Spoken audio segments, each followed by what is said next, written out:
Normal delivery తర్వాత విజయన loose అవుతుందా? ఇది చాలా మందికి ఉండే ఒక సాధారణమైన సందేహం అండి. హలో అండి, నేను డాక్టర్ స్నిగ్ధ సంస్కృతి, gynaecologist and fertility consultant. Normal delivery టైంలో విజయన టెంపరీగా స్ట్రెచ్ అవుతుంది అండ్ డెలివరీ ఈజీ అవ్వడానికి ఒక్కోసారి చిన్న ఆపరేషన్ అంటే ఎపిసియోటమీ అనే ఒక చిన్న మైనర్ సర్జరీ కూడా చేయొచ్చు. ఇది హీల్ అవ్వడానికి కొన్ని వీక్స్ టైం పడుతుందండి అండ్ చాలా వరకు తిరిగి నార్మల్సీకి వచ్చేస్తుంది. పెల్విక్ మజిల్స్ కూడా మెల్లిమెల్లిగా స్ట్రెంథెన్ అవుతాయి. అయితే విజనల్ టైట్నెస్ అనేది పూర్తిగా పాత స్థితికి వస్తుందా? చాలా మందిలో దాదాపుగా నార్మల్ గా మారుతుందండి. కొంతమందిలో వెజనల్ కొంచెం లాక్స్ గా అంటే లూజ్ గా అనిపించవచ్చు. ముఖ్యంగా బిగ్ బేబీస్ లేదా మల్టిపుల్ డెలివరీస్ అయినప్పుడు వెజన కొద్దిగా లాక్స్ గా అనిపించవచ్చు. ఇలా ఉన్నప్పుడు కిగెల్స్ ఎక్సర్సైజెస్ వలన పెల్విక్ ఫ్లోర్ మజిల్స్ అనేవి బలపడతాయి. ఇది రోజు 2-3 సార్లు చేయాల్సి ఉంటుంది. అయితే డాక్టర్ని ఎప్పుడు కలవాలో చెప్తాను.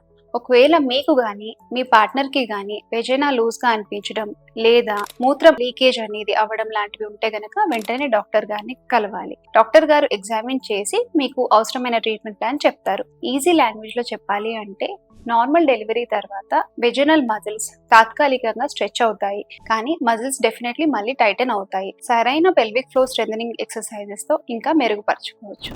Thank you.